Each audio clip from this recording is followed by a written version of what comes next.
All right, hate groups. Before we actually dive into this web of hate groups and the ideologies that fuel them, it's important to pause and reflect on the devastating consequences that often arise when these beliefs seep into the minds of vulnerable individuals, especially young people. In recent years, especially if you live in the United States like me, a place where you can just go and buy a gun from Walmart or order online without any authentication, we've seen an alarming rise in mass killings and school shootings perpetrated by those who have adopted these radical ideologies online. These tragedies are not isolated incidents. Many of these perpetrators were drawn into extremist beliefs through hate-filled corners of the internet where these groups thrive and actively recruit.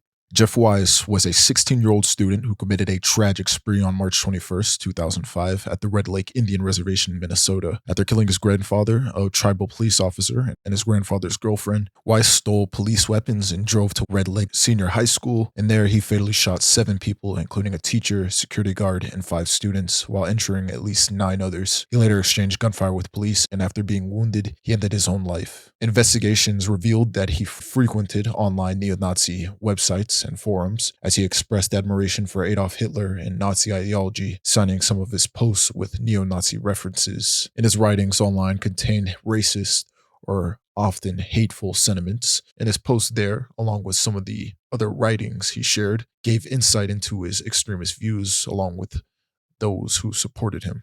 Eric Harris and Dylan Klebold were 2 high school seniors who carried out a mass shooting on April 20th, 1999 at Columbine High School in Littleton, Colorado. Armed with guns and homemade explosives, they killed 12 students and a teacher, injuring 21 others before taking their own lives in the school library. The attack, planned for over a year, was one of the deadliest school shootings in U.S. history and profoundly influenced discussions on gun violence, bullying, and school safety. Now, this case is complicated as, while not typically categorized as a strictly hate-driven or racially motivated attack, both Harris and Klebold did use hateful and racist language in journals in their home videos, including slurs against minorities. There's also proof in the library transcript, and as we've seen, these 2 would become idolized in online and pop culture and darker corners of the internet, especially by those who would decide to follow in their footsteps. Solomon Henderson is a recent case. As I'm recording, this happened 3 days ago. On January 22nd, 2025, when 17-year-old Solomon Henderson carried out a shooting at Antioch High School in Nashville, Tennessee. He fatally shot a 16-year-old student in the school's cafeteria and injured another before taking his own life. Investigations revealed that he expressed extremist views online, including anti-Semitic and racist ideologies, and had showed admiration for previous shooters. He left behind a 300-page manifesto filled with far-right hate speech and self-loathing, and he also expressed admiration for Adolf Hitler and other violent criminals. More specifically, his manifesto detailed his extremist views and personal grievances. I didn't read the whole thing, but I did read it. It's complete and utter white supremacist slop, as if somebody took every manifesto from supremacist mass murderers and merged it into one document. And I'm going to read this out loud. Fair warning, I am black, so I am going to say exactly what he wrote down. He calls this manifesto cell or involuntary, claiming the West is fallen, billions must die. This kind of mindset is not something that you develop on your own. Most of these kids do not grow up thinking like this. Additionally, he was also influenced by the Abundant Life Christian school shooter, 15-year-old Natalie Samantha Rupno, who was in turn influenced by various extremist ideologies in online communities. Investigations revealed that she had an online history of showing an obsession with violence and extremism, including participating in forums related to white supremacy and the incel movement. Nicholas Cruz was a 19-year-old former student who carried out a mass shooting at Marjorie Stoneman Douglas High School in Parkland, Florida on February 14th, 2018. Armed with an AR-15 style rifle, he killed 17 people, that being 14 students and 3 staff members, and injured 17 others. He fled the scene but was apprehended shortly afterward, and the attack became one of the deadliest school shootings in U.S. history. He was heavily influenced by extremist content that he found online, and he engaged with hate groups and expressed racist and anti-Semitic views. Investigations revealed his online profiles and claimed them as being very, very disturbing. They contained pictures of him with a variety of weapons, and police said that he held extremist views as social media accounts that were linked to him contained anti-black and anti-Muslim slurs, and items recovered by police at the scene included gun magazines with swastikas carved in them, and even drawn swastikas and the words "I hate niggers" on his backpack.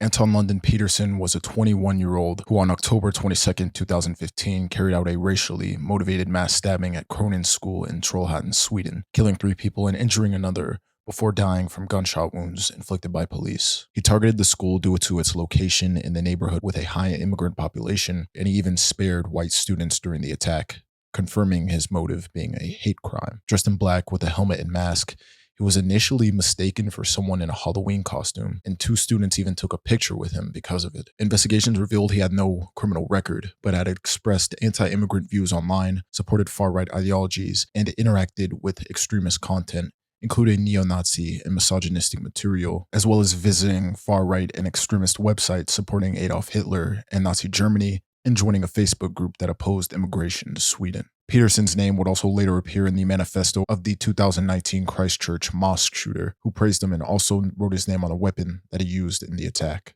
Dimitrios Pagortsis was a 17-year-old student who carried out a mass shooting at Santa Fe High School in Santa Fe, Texas on May 18, 2018. And armed with a shotgun and .38 revolver, he killed 10 people, including 8 students and 2 teachers, and injured 13 others. He surrendered to law enforcement after the attack and was eventually charged with capital murder. He exhibited interest in past mass shootings and displayed symbols associated with his extremist ideologies. And his Facebook page also included photos of his black duster coat with several buttons on it, with the accompanying caption, "The Hammer and Sickle," and "Rebellion," "Rising Sun," "Kamikaze Tactics," "Iron Cross," "Bravery," "Baphomet," "Evil," and "Cthulhu," "Power." Pekka Erik Alvainen was an 18-year-old Finnish student who carried out a school shooting on November 7, 2007 at Jokela High School in Tuusula, Finland. Armed with a semi-automatic pistol, he killed 8 people, including the school principal, a nurse, and 6 students before fatally shooting himself. He had previously posted disturbing videos and manifestos online expressing misanthropic and nihilistic views prior to the attack, and he was claimed to be influenced by social Darwinist and far-right ideologies, expressing disdain for humanity and admiration for past school shooters. Before setting off on his rampage, he uploaded a file package containing 21 media files to the internet. It contained pictures of himself, his firearm, and 3 documents in Finnish and English. The longest text was the quote,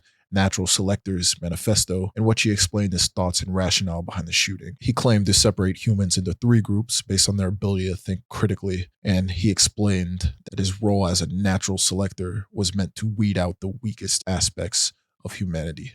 Randy Stair was a 24-year-old YouTuber and grocery store worker who committed a mass shooting at the Weiss Markets in Eaton Township, Pennsylvania on June 8, 2017. During a night shift, he blocked the store's exits, fatally shot 3 co-workers with a shotgun, and then killed himself. He was apparently influenced by the Columbine High School massacre and idolized the perpetrators, and he left behind extensive writings and videos explaining his motives and beliefs. He kept detailed video recordings and journals leading up to the shooting, most of which he uploaded to online forums and social media profiles. He had a fascination with multiple mass shootings, especially school shootings. In his writings, he called the Columbine shooters his heroes, wishing that he could have met them. Dylan Roof was a 21-year-old white supremacist who carried out a racially motivated mass shooting on June 17, 2015, at Emmanuel African Methodist Episcopal Church in Charleston, South Carolina. During a Bible study session, Roof opened fire, killing 9 black church members, including the senior pastor, in an apparent attempt to incite a race war. He was arrested the following day,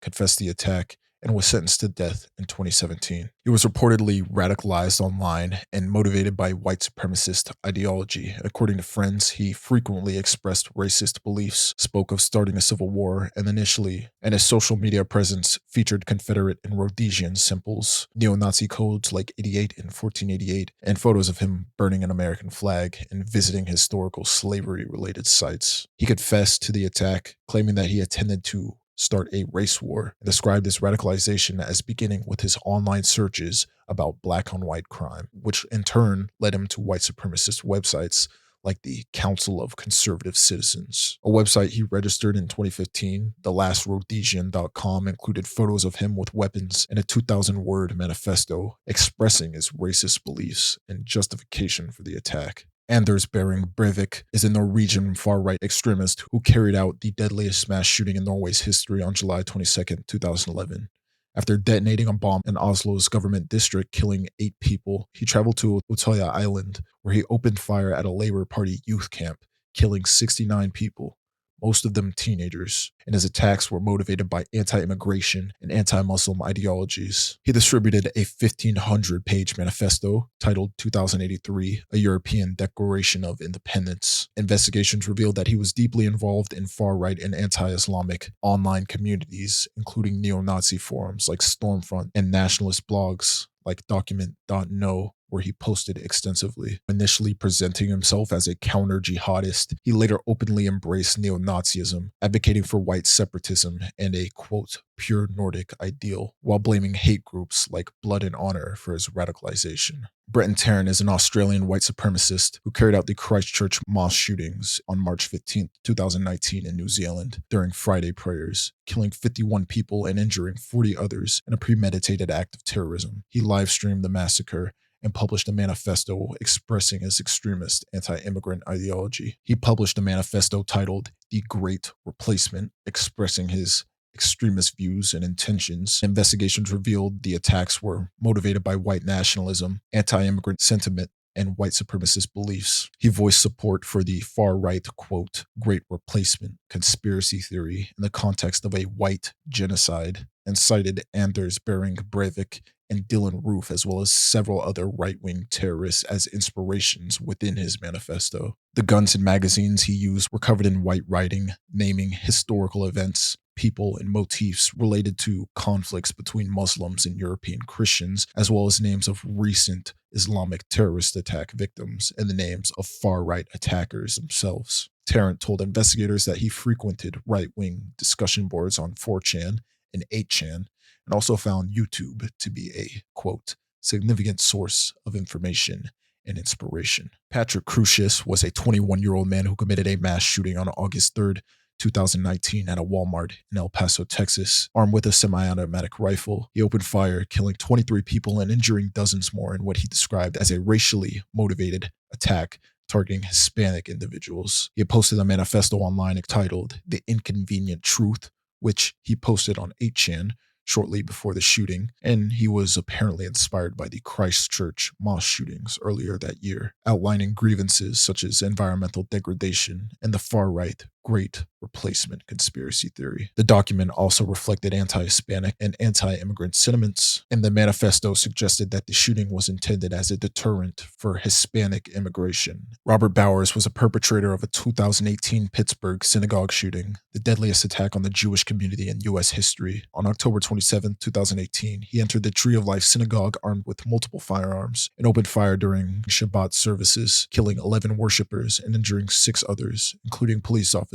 Motivated by anti-Semitic beliefs, he targeted the synagogue due to his hatred of Jewish people and their support for refugees. He became radicalized through far-right, anti-Semitic, and white nationalist ideologies, heavily influenced by social media activities on platforms like Gab, which was known for attracting neo-Nazis and white supremacists. And on this platform, he posted anti-Semitic conspiracy theories, promoting the white genocide conspiracy theory, and using neo-Nazi symbols like 1488. Initially a supporter of Donald Trump, he later criticized him as a, quote, globalist controlled by Jews, and expressed disdain for QAnon supporters, African Americans, interracial relationships, and philanthropist George Soros. Hours before the shootings, he posted a final message declaring his intent to act, stating, quote, screw your optics, I'm going in. And following the attack, Gab suspended his account and several tech companies severed ties with them, temporarily shutting down the platform. Wade Michael Page was a 40-year-old U.S. Army veteran and white supremacist who carried out a mass shooting on August 5th, 2012 at a Sikh temple in Oak Creek, Wisconsin. Armed with a 9mm handgun, he fatally shot 6 worshippers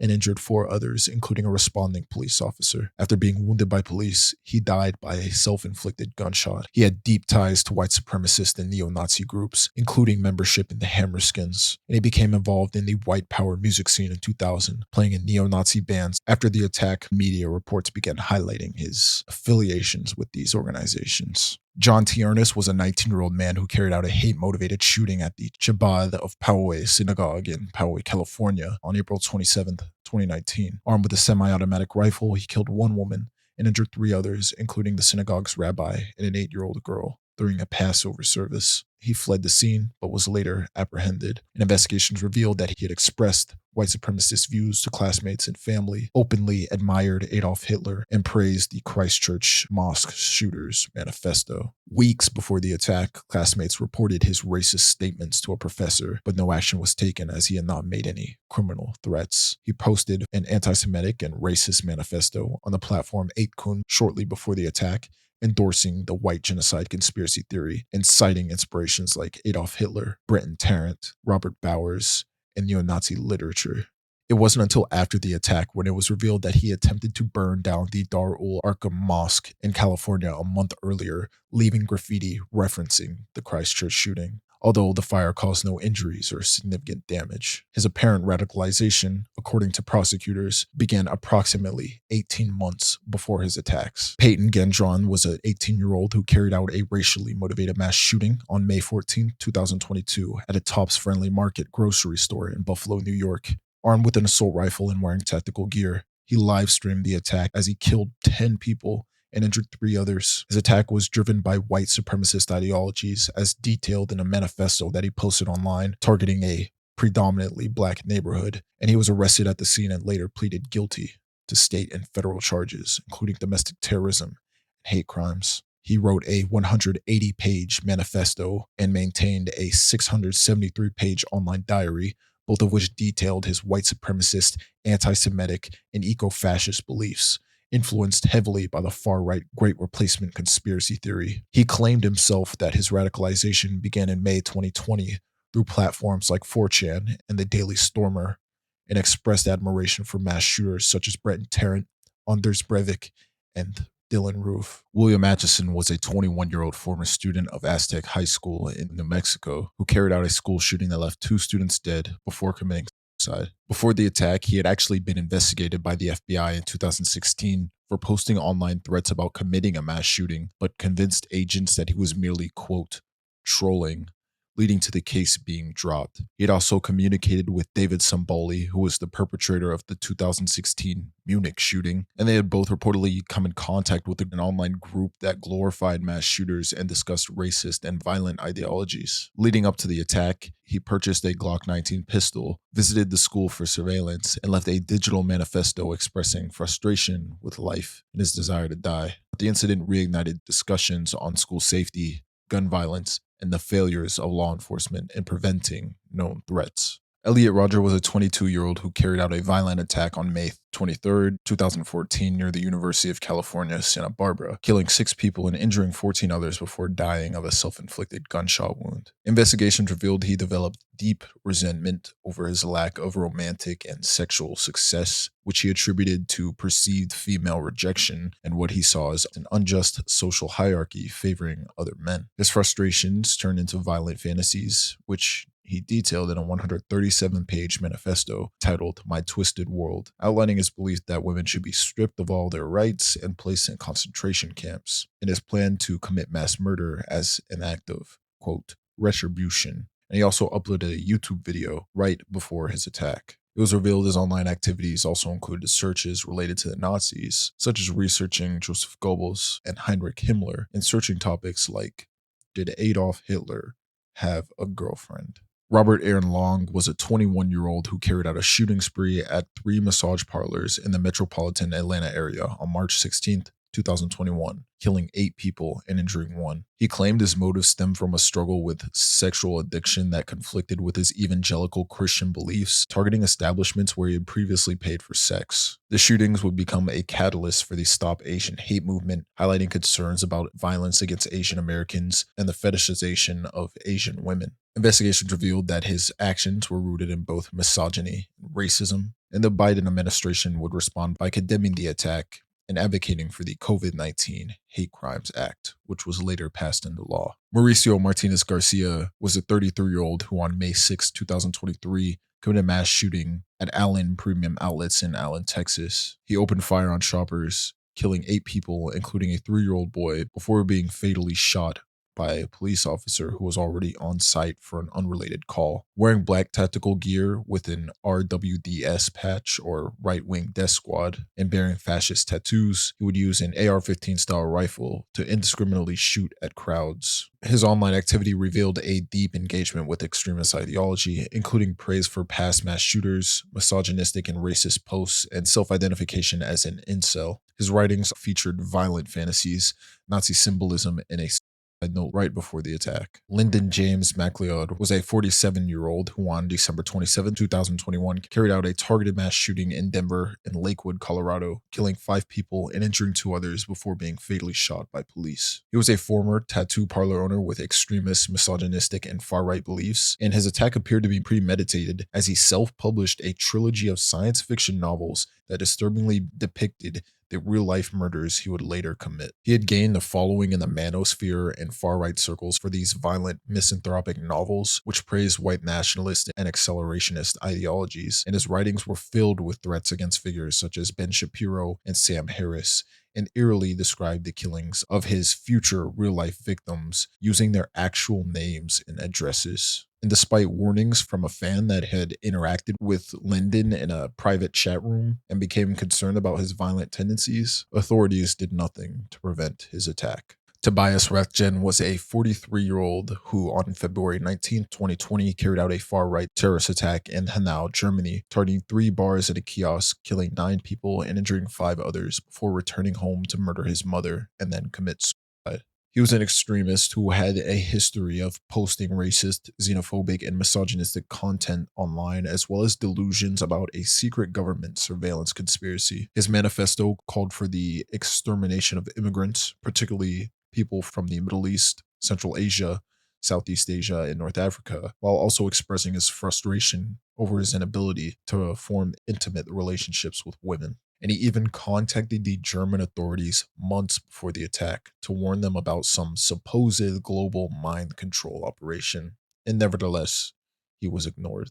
Scott Paul Bierley was a 40-year-old military veteran who on November 2nd, 2018 carried out a mass shooting at Hot Yoga, Tallahassee, in Florida, killing 2 women. He had a long history of misogyny and violent behavior, including multiple arrests for sexual battery and inappropriate conduct towards women, which had ironically led to his dismissal from various teaching positions after he sexually assaulted a student. And he posted extremist, racist, and misogynistic content online, expressing admiration for Elliot Rodger and identifying with the incel community. His YouTube videos and SoundCloud recordings contained rants against women, minorities, and interracial relationships, and investigators determined that he had meticulously planned the attack months in advance. And both the U.S. Secret Service and International Center for Counterterrorism would classify it as an act of misogynist terrorism. Songwi Cho was a 23-year-old South Korean immigrant and senior English major at Virginia Tech who carried out the deadliest school shooting in U.S. history on April 16,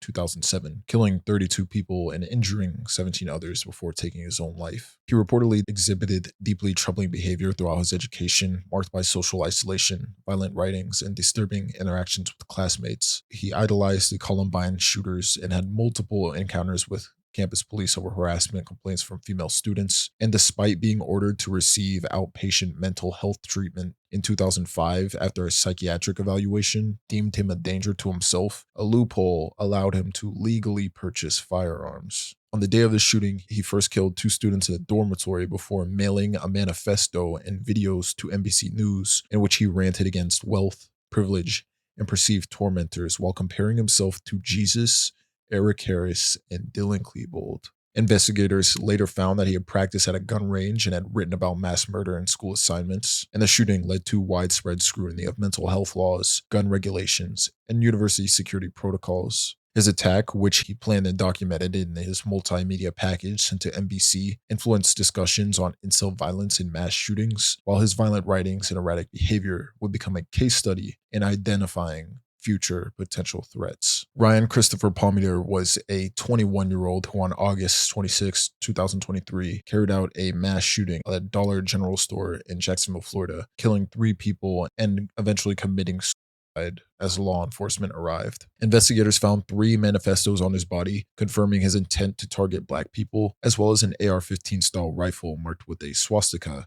and racial slurs. Active on extremist forums like 4chan and 8chan, he idolized white supremacist mass murderers such as Brent Tarrant, Anders Behring Breivik, and Sungwei Cho, and condemned white musicians like Eminem and Machine Gun Kelly for associating with black artists. His manifesto, titled A White Boy Summer to Remember, was later released by authorities, revealing further references to far-right ideologies and texts like the Turner Diaries. Alexander George Henry Bissonnette was a 27-year-old who on January 29, 2017 carried out a mass shooting at the Islamic Cultural Center of Quebec City, killing 6 Muslim worshippers and seriously injuring 5 others shortly after evening prayers. Armed with a Glock 9mm pistol, he fired 5 10-round magazines in a 2-minute rampage, targeting individuals as they attempted to flee or hide. And he would later surrender to police later that evening and was charged with 6 counts of first-degree murder and 6 counts of attempted murder. Investigations revealed that in the months leading up to the attack, he obsessively followed far-right figures like Tucker Carlson, Ben Shapiro, and Marine Le Pen while frequenting Islamophobic websites. The immediate trigger for his attack was anger over a tweet by Trudeau welcoming refugees fleeing U.S. immigration policies under Donald Trump. Timothy McVeigh was a U.S. Army veteran and domestic terrorist responsible for the 1995 Oklahoma City bombing. He detonated a truck bomb outside the Alfred P. Murrah Federal Building, killing 168 people, including 19 children, and injuring over 600 others. He was motivated by his anti-government beliefs and anger over events like the Waco Siege and Ruby Ridge. He would eventually be convicted, sentenced to death, and executed in 2001. He was reportedly influenced by the white supremacist novel The Turner Diaries, with photocopies of pages depicting an attack on the U.S. Capitol found in his car, and he later claimed in essays and letters, including one published in 1998, that the bombing was an act of revenge and morally equivalent to U.S. military actions abroad. Although he briefly joined the KKK as part of a trial membership, there is no evidence or conclusive ties to other extremist groups, and his writings and actions reflected mainly a deeply held anti-government ideology, which would go on to later influence other mass killers. The internet could be a powerful tool for education and connection and fun, but it also serves as a breeding ground for hatred and violence. It's where impressionable minds can be manipulated, radicalized, and led to view the world through a dangerous, distorted lens. What begins as a curiosity or search for belonging can quickly spiral into a full-blown ideology of hatred, an ideology that not only could take a hold of somebody's life, but far too often ends the lives of others. All right, so in this video, we're going to explore the world of hate groups and how they spread these ideologies and the damage that they cause. Hopefully, by understanding their roots and tactics, and most importantly, beliefs, we could shed light on how they ensnare people and learn how to counter their harm. I'm going to discuss each and every group with no bias. All the information and statistics given is factual. It's my hope that there's one person that watches this video that is maybe on the cusp of developing some of these hurtful and hateful ideologies. Maybe change your mind. Reconsider something else, right? This is not the way to acceptance. It's not the way to happiness. It's not the way to making a change in the world. All right. Anyways, let's begin. Ku Klux Klan. Now, the Ku Klux Klan is a white supremacist, far-right hate group that originated in the aftermath of the American Civil War, founded in 1865 by 6 Confederate veterans in Pulaski, Tennessee. Initially formed as a social club, it quickly evolved into a secretive and violent organization aimed at restoring white supremacy through terror. Its first iteration operated without centralized control, with local chapters engaging in widespread violence against African Americans and their allies, including threats, arson, beatings, and lynchings. The Klan particularly targeted politically active black individuals, Republican leaders, and Freedmen's Bureau workers, aiming to dismantle Reconstruction efforts and maintain racial subjugation. Notorious for its night rides, the Klan used intimidation tactics such as cross burnings, mass parades, and gruesome murders to suppress black political participation. In the 1870s, federal intervention and the Enforcement Acts temporarily suppressed the Klan, but its legacy of racial terrorism endured, giving rise to paramilitary groups like the White League and Red Shirts. Now, the second iteration of the Klan emerged in 1915, taking inspiration from D.W. Griffith's film,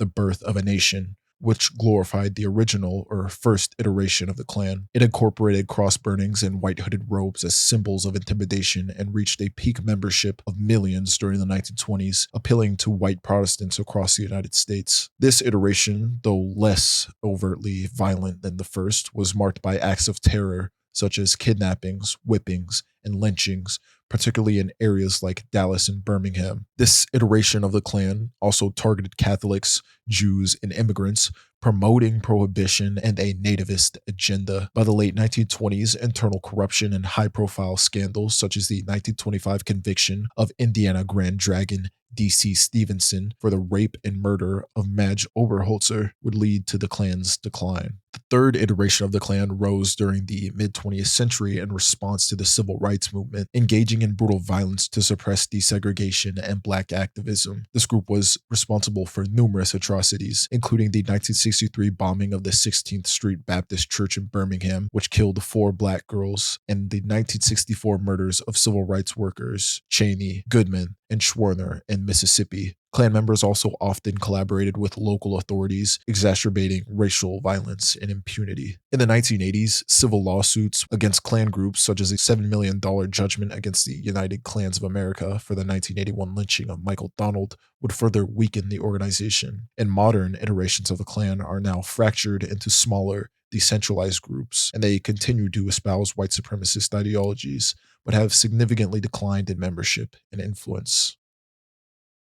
All right, next up, we're talking about Aryan Nations. And Aryan Nations is a neo-Nazi, anti-Semitic, and white supremacist hate group founded in the 1970s by Richard Gerndt Butler in Idaho. The group merged Christian identity theology with Nazism, promoting extremist ideologies rooted in racism and anti-Semitism. Butler established the group's headquarters on a 20-acre compound near Hayden Lake, which became a hub for annual gatherings of white supremacists. The organization's decentralized structure allowed for loosely connected chapters across the United States and Canada, with its ideology heavily influenced by Wesley A. Swift's teachings on British Israelism and militant anti-Semitism. Despite maintaining a veneer of religious and ideological unity, Aryan Nations was plagued by internal strife and violent incidents, including bombings and public confrontations with local human rights activists in Idaho during the 1980s and 1990s. And the group's notoriety would grow, particularly after a violent 1998 incident in which Aryan Nations security guards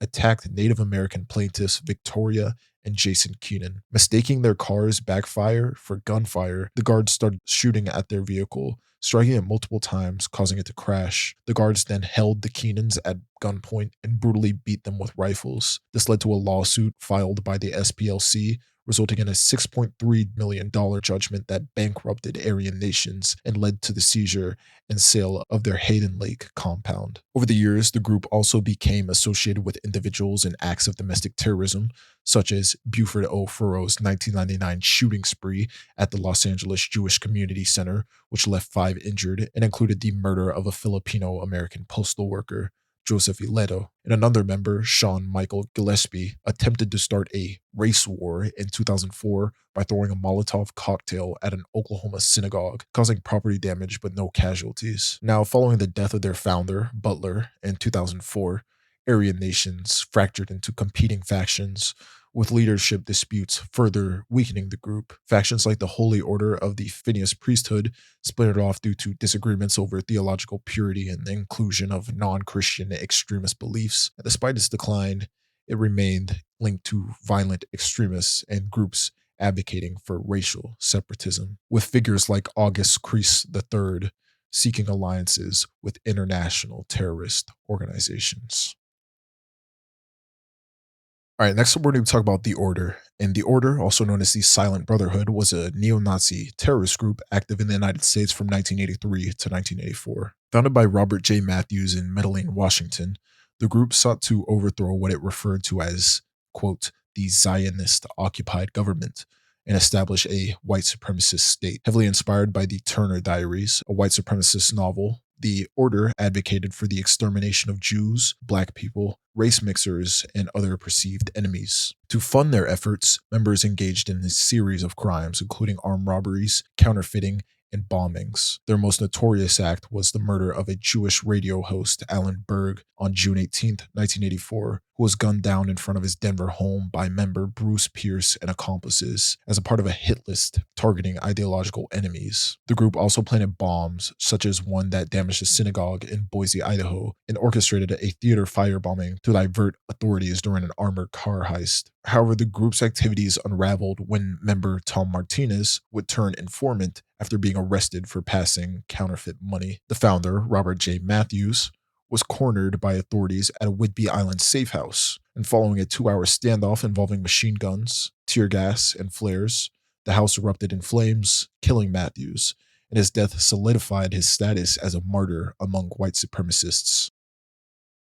Our next one we talk about Nationalist Socialist Movement. And the Nationalist Socialist Movement, or the NSM, is a neo-Nazi organization founded in 1974 in St. Paul, Minnesota. It once held prominence as the largest neo-Nazi group in the United States, advocating for a white ethno-state and the expulsion of Jews, non-whites, and LGBTQ individuals. The NSM has been involved in violent and hateful activities, and the group would gain notoriety in the 1990s when members protested a gay rights bill in Nazi uniforms. In 2005, members led a demonstration in Toledo, Ohio that incited a riot. And in 2008, member Mariusz Wojciechowski desecrated 57 graves at a Jewish cemetery in Illinois, earning him a 7-year prison sentence. The group's visibility peaked under the leadership of Jeff Schulp, who oversaw rallies that often drew violent counter-protests, and notably the group participated in the 2017 Unite the Right rally in Charlottesville, Virginia, where a car attack killed one counter-protester and injured dozens, resulting in civil conspiracy charges against the NSM and Jeff Schoep. Following the Charlottesville rally, the NSM faced significant legal and reputational setbacks, culminating in Schoep's 2019 departure and controversial leadership transfer to Black civil rights activist James Hart Stern, who sought to dismantle the organization. However, Bert Colucci would eventually assume leadership, reversing the reforms and reinstating Nazi symbols. And under Colucci, the group faced dwindling membership and poor turnout to rallies. And Colucci himself would be arrested in 2021 for threatening a black man with a gun, and again in 2022 after assaulting a Jewish man during a rally. And despite their efforts to maintain visibility, the NSM's influence has waned significantly, with events drawing only a handful of attendees and its membership falling to an estimated few dozen. All right, next we're talking about the American Nazi Party. And the American Nazi Party, or ANP, established by George Lincoln Rockwell in 1959, was initially named the World Union of Free Enterprise National Socialists, or WUFENS, and embraced the Nazi ideology of Adolf Hitler and adopted its uniforms and iconography. Under Rockwell's leadership, the party sought media attention by openly displaying Nazi imagery and organizing provocative events. And the organization transitioned to a quote, Phase 2 strategy in the mid-1960s, aimed at establishing itself as a legitimate political party by moderating public displays of Nazi symbols and adopting the slogan, White Power. Despite these changes, violence and confrontations were common. In 1962, ANP member Roy James attacked Martin Luther King Jr. during a Birmingham protest, resulting in a 30-day jail sentence. And in 1967, their founder, Rockwell, would survive an assassination attempt outside their headquarters in Virginia, but was later killed by a disgruntled former follower, John Patler, who shot him through the windshield of his car in a laundromat parking lot. Patler was arrested and convicted of murder, and Rockwell's death marked a significant turning point for the party. Following his assassination, Matt Cole assumed leadership and continued the party's activities under the renamed National Socialist White People's Party, and they struggle with internal ideological divisions, financial difficulties, and declining membership. And in 1979, the members of the NSWPP, alongside Ku Klux Klan affiliates, participated in the Greensboro Massacre, where 5 anti-racist Communist Worker Party demonstrators were killed during a protest in North Carolina. Although the perpetrators were acquitted in criminal trials by all-white juries, a civil lawsuit in 1985 resulted in a $350,000 judgment against the city, Klansmen, and neo-Nazis for violating the demonstrators' civil rights. By the early 1980s, financial and legal troubles forced Cole to dissolve the Arlington headquarters and relocate the organization to rural Wisconsin and Michigan, rebranding it as the New Order, and it shifted its focus to Nazi mysticism, conducting private events and distancing itself from overt public displays, though it maintained its ties to its neo-Nazi roots. All right, next up, we're going to talk about the United Patriots Front. And the United Patriots Front was an Australian far-right extremist group active primarily between 2015 and 2019, known for its staunch opposition to immigration, multiculturalism, and Islam. Emerging from a split with the group Reclaim Australia, the UPF was based in Victoria and heavily linked to neo-Nazi and anti-Semitic ideologies, with several members discussing plans to focus on the, quote, Jewish problem after targeting Muslims. Early activities included protests against a proposed mosque in Bendigo, where they staged a mock beheading outside the council chambers to oppose Islamic practices, and members frequently clashed with anti-racism protesters, leading to arrests for weapons offenses and public disorder. In 2017, UPF leaders Blair Cottrell, Neil Erickson, and Chris Shortese were convicted of inciting contempt against Muslims, while other events such as protests at Australian Football League games would continue to draw widespread condemnation for promoting hate and division. Members were involved in several assaults, including a 2019 incident where they attacked a 17-year-old boy who had thrown eggs at a senator for blaming the Christchurch mosque shooting on Muslim immigration. The group also attempted vigilante patrols and engaged in intimidation tactics. And beyond these actions, they drew international attention after it was revealed that the Christchurch shooter, Brenton Tarrant, had praised the UPF's leader, Blair Cottrell, online and engaged with their social media pages before going on to commit his mass murder. Their influence would wane after 2019, particularly after Facebook deleted their page after the Christchurch shooting, an internal fraction among its members, many of whom were arrested and have criminal records for acts of violence, stalking, and inciting racial hatred. All right, next up, we're going to talk about the Westboro Baptist Church. And the Westboro Baptist Church was founded in 1955 by Fred Phelps in Topeka, Kansas, and is infamous for its extreme views and hate-filled rhetoric targeting LGBTQ individuals, Jews, Muslims, and other groups. Known as a hate group by many organizations, they gained notoriety for its protests featuring inflammatory slogans like God hates you know what, and thank God for dead soldiers. These protests often targeted funerals, including those of military personnel, victims of mass shootings, and public events. Now, despite their inflammatory activities, this group operates within the law, and they primarily avoid direct violence during protests and leverage legal protections and file lawsuits to sustain their operations. And members, primarily Phelps's extended family, have faced allegations of brainwashing and abuse from former insiders. Over the years, numerous members, including Phelps's children and grandchildren, left the church and condemned its practices, with some becoming outspoken critics, and Fred Phelps himself was excommunicated in 2013 and died in 2014, after which the group claimed to have no centralized leadership. However, their protests and actions continue to this day and have prompted bans in Canada and the UK. All right, next up, we're going to talk about the Proud Boys. And the Proud Boys is a far-right, neo-fascist militant organization founded in 2016 by Gavin McInnes. It has been widely criticized for its promotion and engagement in political violence. The group espouses anti-left, anti-immigration, and anti-LGBTQ ideologies, often cloaked in rhetoric about Western chauvinism and traditional masculinity. Members have been implicated in violent clashes with counter-protesters, notably during events such as the 2017 Unite the Right rally in Charlottesville and numerous rallies in Portland, Oregon. At the 2017 Berkeley March for Trump rally, Proud Boy Kyle Chapman was recorded assaulting a counter-protester with a wooden dowel, which was an act that ironically catapulted him to prominence within the group. The Proud Boys are also infamous for glorifying violence through symbolic references, such as wearing shirts celebrating Augusto Pinochet's execution of political dissidents. Their violent tendencies were further highlighted during the January 6, 2021 attack on the U.S. Capitol, where members played a pivotal role in breaching barriers and engaging in physical confrontations with law enforcement. Proud Boy Dominique Pizzola, for example, used a stolen shield to shatter a Capitol window, facilitating entry for rioters. And despite claiming to reject white supremacy, they've been linked to white nationalist and neo-Nazi elements. The group has embraced anti-Semitic, Islamophobic, and misogynistic ideologies, with some members even seen wearing apparel featuring the slogan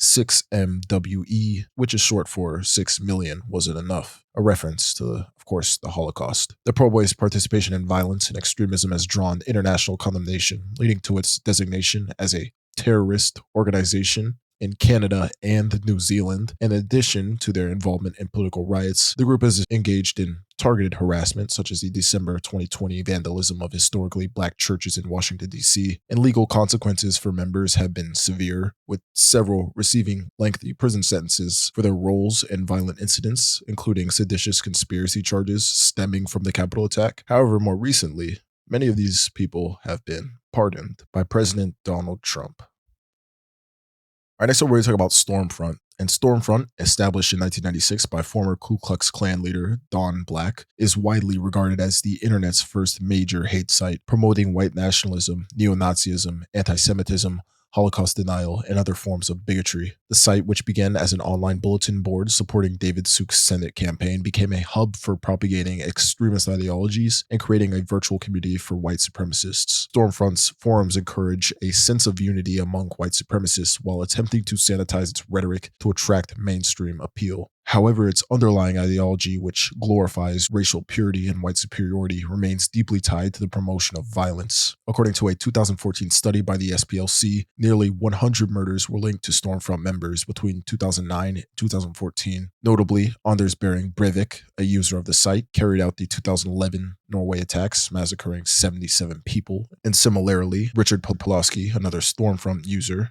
ambushed and killed 3 Pittsburgh police officers in 2009. Stormfront has faced significant backlash and legal challenges for its role in fostering violence and hate. Beyond individual acts of terror, the platform has actively sought to undermine civil rights, spreading anti-Semitic conspiracy theories and fostering Islamophobia. And despite its claims of banning explicit threats and illegal activity, Stormfront's forums have celebrated and encouraged a lone wolf strategy of leaderless resistance. And the site has been linked to users plotting or glorifying acts of terror and violence, further cementing its reputation as a breeding ground for extremism and a catalyst for hate-driven crimes.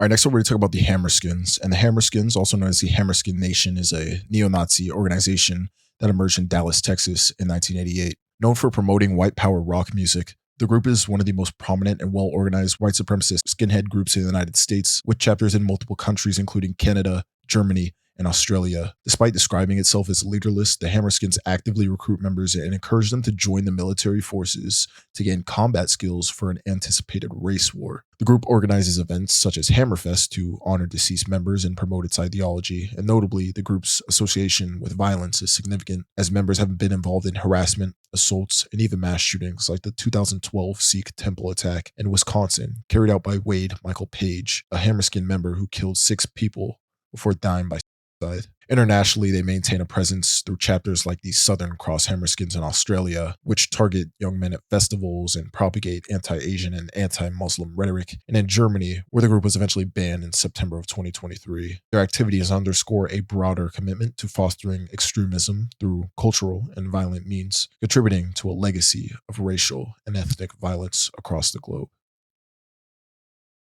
All right, next up, we're going to talk about the Council of Conservative Citizens. And the Council of Conservative Citizens, or COC, is a white supremacist organization founded in 1985, tracing its roots to the segregationist Citizens Councils of America. They promote white nationalism and oppose racial integration, interracial marriage, and immigration by non-Europeans, and they have been linked to several high-profile controversies involving racial extremism. Its association with violence is underscored by its role in influencing mass murderer Dylann Roof, who often cited their website's portrayal of black-on-white crime as being pivotal to his radicalization. Although the council claimed to condemn the violence, their leadership, including President Earl Holt III, defended Dylann Roof's grievances, further cementing its reputation as a dangerous and divisive organization. They also have a history of association with high-ranking politicians, which has brought national attention and condemnation, as prominent conservative figures, including Senator Trent Lott and Governor Haley Barbour, have been linked to the group, leading to widespread criticism. And they also drew backlash when it emerged that Holt had donated to several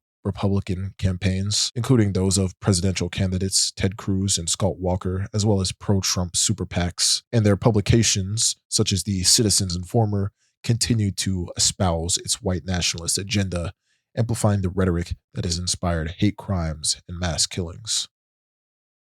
All right, next up, we're going to talk about the American Identity Movement, or AIM. This group was a Nazi and white supremacist organization established in 2016. The group, founded by Nathan D'Amigo, focused on promoting racial segregation, white nationalism, and anti-immigrant ideologies, often targeting college campuses to recruit young followers. Members employed tactics like distributing propaganda and attempting to influence Republican parties and local media, masking their racism and anti-Semitism under the guise of cultural pride. D'Amigo, influenced by far-right literature during his imprisonment for armed robbery, founded this group as a tool to push for what he described as, quote, Nazification of America. The group gained notoriety for the use of its slogan, "You will not replace us."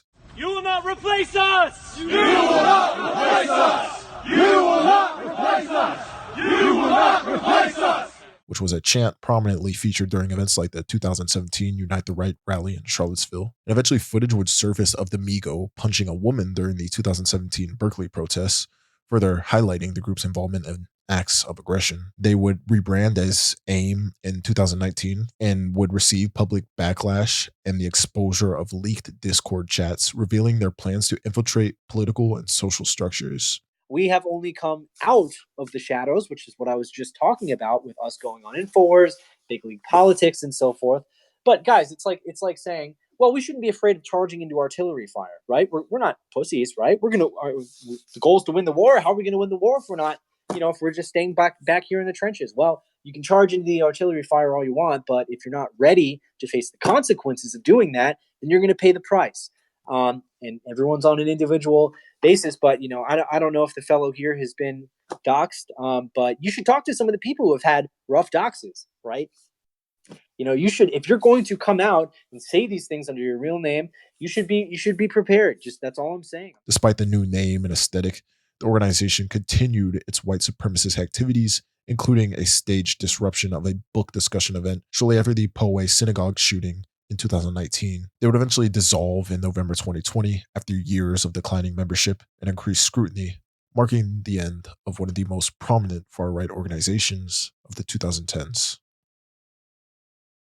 All right, next we're talking about the American Renaissance. And the American Renaissance, or AR, was founded in 1990 by Jared Taylor and published by the New Century Foundation, and has been a prominent white supremacist organization promoting pseudoscientific claims about racial superiority and advocating white nationalism. Through its website and former monthly magazine, they fostered a network of white supremacist and neo-Nazi affiliations, hosting conferences attended by figures such as David Duke, Don Black, and members of the Proud Boys. The organization emphasizes, quote, race realism, which is a euphemism for white supremacist ideology, and has spread propaganda alleging the intellectual and cultural decline of America due to multiculturalism. Despite their founder, Taylor's public denial of anti-Semitism and insistence on cultivating partnerships with Jews, their conferences have often featured Holocaust denial and eugenist rhetoric. And social media platforms, including Twitter or X and YouTube, banned AR and their founder, Taylor, in 2017 and 2020 for violating hate speech policies. All right, next up, we're going to talk about the Oath Keepers. And the Oath Keepers were founded in 2009 by Elmer Stewart Rhodes, and they're a far-right anti-government militia known for its involvement in violent activities, particularly the January 6, 2021 Capitol attack. The group's ideology is steeped in conspiracy theories and anti-government rhetoric, with Rhodes drawing inspiration from claims that totalitarian regimes could be thwarted if military and law enforcement refused unlawful orders. And despite branding itself as a constitutionalist organization, they have been involved in numerous armed confrontations and threats of violence, including the participation in the Bundy Ranch standoff in Nevada and calls to incite civil war if Hillary Clinton won the 2016 presidential election. The group promotes defiance against what it claims are unconstitutional government orders and has attracted members predominantly from military and law enforcement backgrounds. Its activities have included armed appearances during protests, such as in Ferguson, Missouri, where members patrolled streets with semi-automatic rifles during unrest in 2014 and 2015. And they also played a prominent role in the Capitol attack, with members entering the building in tactical gear and coordinating their actions through encrypted communications. And their founder, Rhodes, along with several other members, were convicted of seditious conspiracy, with Rhodes receiving an 18-year sentence. However, he was just pardoned and released from federal prison on January 21st, 2025, along with the other members that were involved in the attack. All right, next up, we're going to talk about the Patriot Front. And the Patriot Front is a white supremacist and neo-fascist organization that emerged in 2017 as a splinter group from Vanguard America after the widely condemned Unite the Right rally. Led by Thomas Ryan Rousseau, the group promotes a radically exclusive vision of America, advocating for white-centered nationalism under the guise of patriotic imagery. They combine Americana aesthetics with fascist symbolism, using these to produce propaganda and orchestrate tightly choreographed demonstrations designed for maximum visual impact. Their activities often involve distributing racist and anti-Semitic propaganda, defacing racial justice murals, and engaging in public displays such as marches with flags, banners, and uniformed members. In June 2022, 31 members, including Rousseau, were arrested in Idaho for conspiring to riot at a pride event. They had packed a U-Haul with shields and riot gear. And yeah, they were all found in the back of this truck. And additionally, in 2022, Patriot Front members attacked and injured a black man during a march in Boston, an act for which the group was later ordered to pay $2.7 million in damages. And despite its relatively small leadership, the group leverages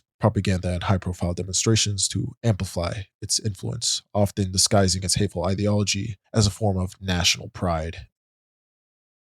All right, so we're talking about the Atomwaffen division. And the Atomwaffen Division, also known as the Nationalist Socialist Resistance Front, was an international neo-Nazi terrorist network formed in 2013 in the United States, which later expanded to countries including the UK, Canada, and Germany. Known for its extreme violence, it advocated for guerrilla warfare to overthrow governments and establish a white ethno-state. Its ideology drew heavily from neo-Nazism, esotericism, and accelerationism, the belief in using terror to destabilize societies and incite revolution. Members engaged in propaganda campaigns and militant training, often idolizing figures like Adolf Hitler and Osama bin Laden. The group committed numerous acts of violence, including murders, bomb plots, and attacks targeting racial minorities, LGBTQ+ individuals, and Jews. Members burned U.S. flags and constitutions in propaganda videos while plotting to destroy power grids and water systems. The group has been linked to at least 8 murders in the U.S. since 2017, along with assaults, rapes, and cases of kidnapping and torture. Its offshoots, such as the Sonnenkrieg Division in the UK and Führerkrieg Division in Europe, carried out similar activities, including planning mass murders, bombings, and arsons. Despite claims of disbandment in 2020, Atomwaffen rebranded under names like the National Socialist Order and continued operations, recruiting globally and affiliating with other groups like Order of the Nine Angles. And the group was banned as a terrorist organization in several countries. All right, so we're talking about White Aryan Resistance. And the White Aryan Resistance, or WAR, is a white supremacist and neo-Nazi organization led by former Ku Klux Klan Dragon Tom Metzger, and was known for its overtly racist agenda and violent rhetoric. Founded in the early 1980s after Metzger's split from the Klan, WAR sought to promote a revolutionary white supremacist ideology, launching the controversial Race and Reason public access cable show and propaganda hotline. The hotline encouraged racist violence, citing Nazi Germany's SS as an inspiration for white supremacists in America, and they openly invited skinheads into their ranks, further linking the group to street-level violence. One of the most infamous incidents connected to WAR occurred in 1988 when 3 members of the East Side White Pride gang, which reportedly had ties to WAR, brutally beat Ethiopian student Mulugeta Sarah to death in Portland, Oregon. This murder led to a civil suit by the SPLC against Metzger and WAR as an organization, and they secured a $12.5 million judgment against them. And the group's violent reputation was only further cemented by acts like threatening video stores carrying jungle fever and a bombing plot by WAR sympathizer Richard Campos, who was sentenced to 17 years in prison. Despite these setbacks, they continued to disseminate their hateful propaganda through newsletters, websites, and radio broadcasts, maintaining a presence in the white supremacist movement. All right, next we're talking about the National Alliance. And the National Alliance, founded in 1974 by William Luther Pierce, was a white supremacist and neo-Nazi organization that rose to prominence as one of the most organized and financially successful hate groups in the United States. Pierce, also the author of the infamous white supremacist novels The Turner Diaries and Hunter, reorganized the group from the National Youth Alliance, which was a remnant of George Wallace's presidential campaign youth wing. Now, the National Alliance promoted a platform of racial hatred, anti-Semitism, and violent revolution against the U.S. government. Its activities included propaganda distribution, white power music production through the Resistance Records, and the creation of a notorious video game, ethnic cleansing. Pierce's books and the group's messaging inspired violence, including connections to the group The Order and connections to Timothy McVeigh, who carried out the Oklahoma City bombing. In 1997, 2 members were charged with robberies intended to fund the alliance, with one planning bomb attacks as a diversion for future crimes. And additionally, the murder of British MP Joe Cox was committed by Thomas Mayer, who was linked to the National Alliance. The group would face severe decline after William Luther Pierce's death in 2002, which was marred by leadership disputes, arrests, and financial losses, and their successor, Eric Glebay's tenure, saw plummeting membership and the eventual sale of the group's West Virginia compound.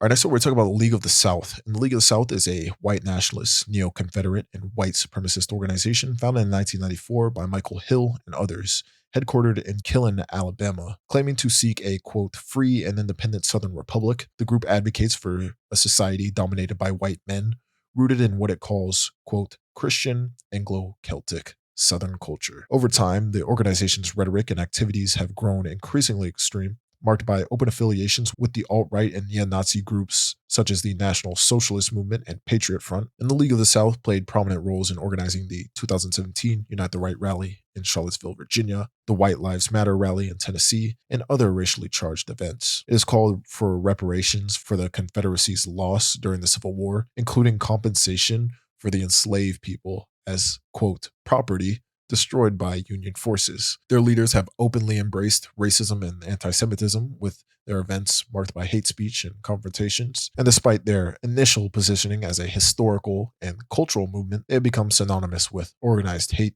and violence.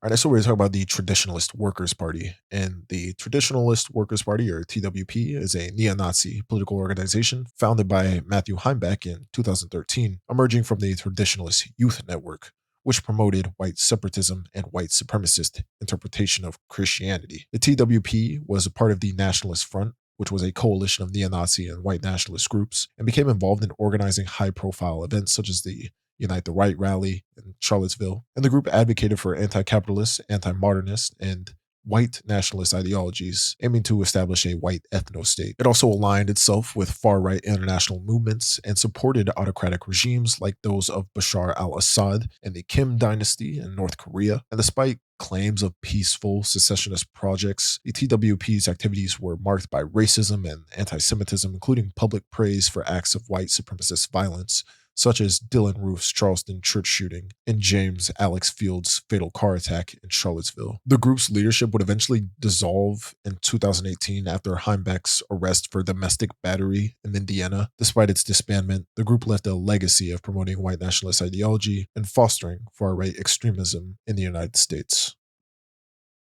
All right, next we're going to talk about the Covenant, the Sword, and the Arm of the Lord. And this group, or CSA, was a far-right, survivalist, anti-government militia that emerged in the 1970s. Under the leadership of James Ellison, the group adopted Christian identity ideology and white supremacist beliefs, operating a 224-acre compound in Arkansas known as The Farm. The CSA trained its members in paramilitary tactics at its, quote, end-time overcomer survival training school, where approximately 1,500 individuals practice combat exercises against caricatured targets of Black people, Jews, and law enforcement. The group also stockpiled illegal weapons, including machine guns, a heavy machine gun, and explosives, and modified firearms for other extremist organizations. In 1983, CSA members attempted to dynamite a natural gas pipeline as part of their Attack or Aryan Tactical Treaty for the Advancement of Christ's Kingdom's operations. And they plotted assassinations of government officials and often practiced mock attacks at a training facility called Silhouette City. The group declared war on the U.S. government, viewing it as a, quote, Zionist-occupied government, and engaged in various criminal activities, including the theft of vehicles and attempts to fund operations through property crimes. And their activities culminated in a standoff with law enforcement in April 1985, when the FBI, ATF, and Arkansas State Police surrounded their compound after securing warrants for Ellison's arrest on weapons charges. Despite expectations of armed resistance, the standoff ended peacefully after 4 days of negotiations, and federal agents would seize an arsenal of weapons, including suppressed firearms and explosives, and arrested several members Ellison and key leaders would receive lengthy prison sentences for racketeering and illegal weapons possessions, and Richard Wayne Snell, a CSA member linked to multiple murders, will be executed on April 19th, 1995. All right, next up, we're going to talk about the Creativity Alliance, or the Creativity Movement, formerly known as the Church of the Creator, is an atheistic, white supremacist religious movement founded by Ben Klassen in 1973. Advocated for white separatism, anti-Semitism, and scientific racism, the movement promotes a, quote, racial holy war against non-whites and Jews, whom it accuses of attempting to subjugate the white race. Klassen's ideology, outlined in texts like Nature's Eternal Religion and the White Man's Bible, openly espouses hatred against black people, referring to them with slurs and promoting racial contempt as a moral imperative. Creativity encourages its adherents, referred to as creators, to use legal and illegal means to combat what they perceive as threats to white dominance, and the movement has been linked to numerous violent crimes, including racially motivated murders and terrorism, which led to significant legal and financial consequences for the group. Now, following their founder, Ben Klassen's in 1993, amid financial and legal troubles, the movement fractured, with figures like Matthew F. Hale taking leadership. Hale, who eventually founded the World Church of the Creator, would be convicted in 2003 for soliciting murder, and as such, creativity has been repeatedly implicated in violent acts and hate crimes, solidifying its classification as a hate group. All right, next up, we're going to talk about the National Vanguard. And National Vanguard is an American white nationalist and neo-Nazi organization based in Charlottesville, Virginia, established in 2005 by Kevin Alfred Strom and other former members of the National Alliance, as we talked about a couple groups ago. Now, the group was formed amid internal disputes with the National Alliance. However, the organization faced significant setbacks when Strom was arrested in 2007 on child charges, to which he later pled guilty and was sentenced to 23 months in prison. Now, despite these challenges, National Vanguard remains active online, promoting white supremacist propaganda and advocating racist ideologies. They would actually gain notoriety for organizing a first response team to assist only the white victims of Hurricane Katrina, which was widely condemned as discriminatory and reprehensible. And they have attempted to establish a political party, the White People's Party, which controversially proposed placing the white race on the endangered species list. All right, next, we're going to talk about Vanguard America. And this is an American white supremacist, neo-Nazi, and neo-fascist organization that emerged from the alt-right movement in 2015. Founded by Dylan Hopper in California, the group promotes the Nazi concept of blood and soil and has been involved in several high-profile demonstrations. It gained significant attention after James Alex Fields, one of the members, was later convicted of murder for a car ramming attack at the Unite the Right rally in Charlottesville, 2017. The association with his actions cast a shadow over the organization, and they have also been known for their distribution of racist and anti-Semitic flyers across towns in the United States. Hopper, a Marine Corps veteran and the group's leader, would face significant backlash, and their Texas branch, led by Thomas Rousseau, accused Hopper of poor leadership, which led to the split and formation of the Patriot Front, which we talked about, and subsequent disputes within Vanguard America caused further fragmentation, and Vanguard America severely weakened, and the group has shown minimal activity since. All right, next, we're talking about Blood and Honor. And Blood and Honor is a neo-Nazi music promotion network and far-right extremist group founded in the United Kingdom in 1987 by Ian Stewart Donaldson, frontman of the band of Screwdriver. The organization, which promotes white nationalism and neo-fascist ideology, initially emerged as an alternative to the National Front's White Noise Club and quickly established itself as a hub for rock against communism, or RIC concerts, distributing racist and nationalist propaganda through its magazine and merchandise. They gained notoriety for its use of Nazi symbolism and its promotion of violent rhetoric. They would eventually become linked to the Combat 18 group, which is another extremist organization. We've talked about them in the terrorist organization video, and they hosted events that often led to violent clashes. A notable incident, known as the Battle of Waterloo in 1992, occurred when Blood and Honor supporters clashed with anti-fascist protesters in London, resulting in 2 hours of chaos involving bricks, bottles, and other projectiles before police intervened. Despite its decline in prominence since the 1990s, they remain active in organizing events and concerts, primarily attended by older members reliving their past glory days.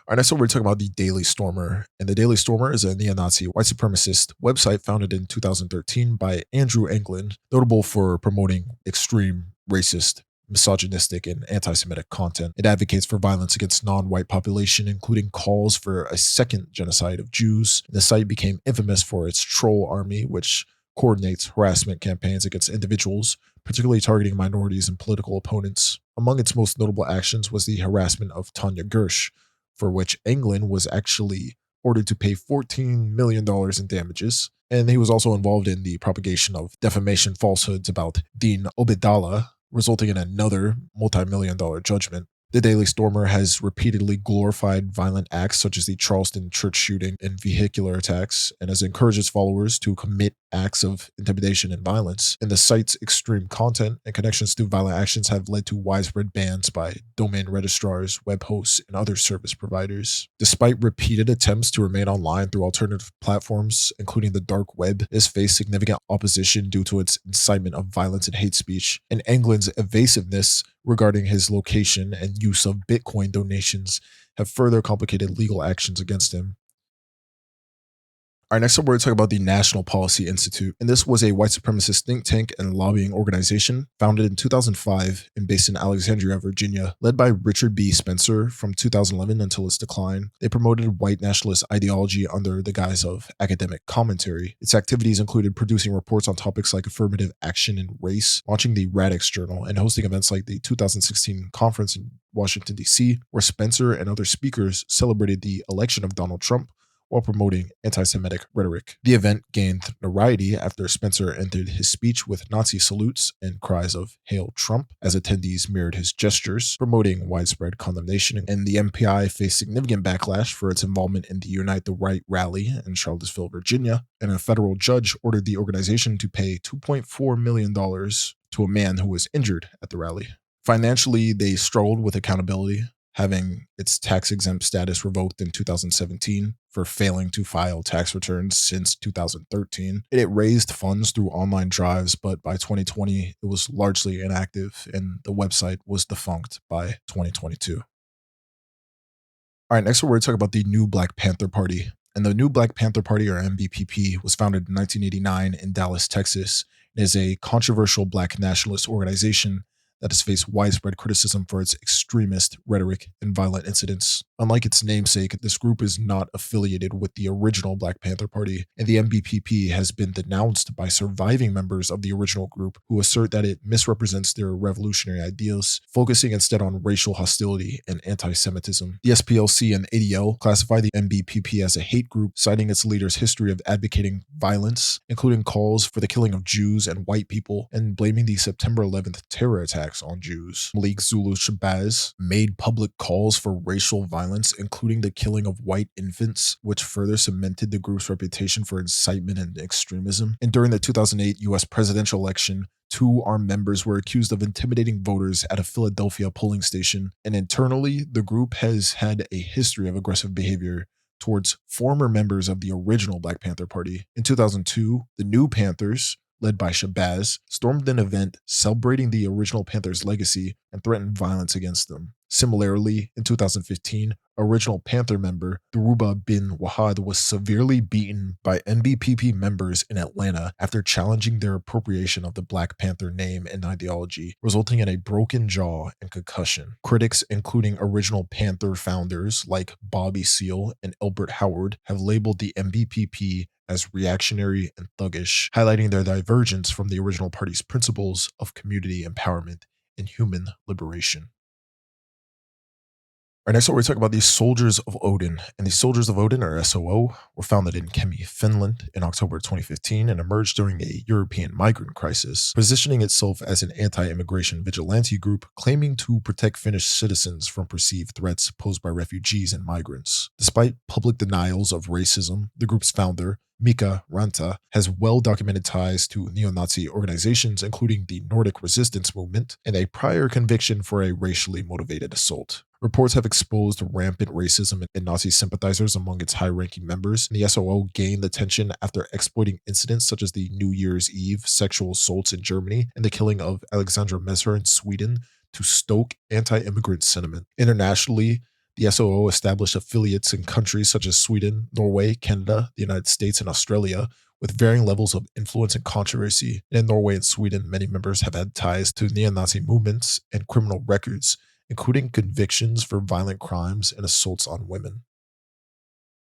All right, next we're going to talk about Patriot Prayer, and this is a far-right group founded in 2016 by Joey Gibson in Vancouver, Washington, and has become notorious for its pro-gun, pro-Trump rallies across the Pacific Northwest and Northern California. Often held in liberal cities like Portland, these events have frequently devolved into violent clashes between Patriot Prayer members who draw support from groups like Proud Boys or other far-right organizations, and members of Patriot Prayer have been linked to instances of violence, and despite claims of advocating free speech and opposing big government, they've been characterized as a violent extremist group, as members have engaged in street brawls, used chemical agents against police, and wielded weapons like bats and pepper spray.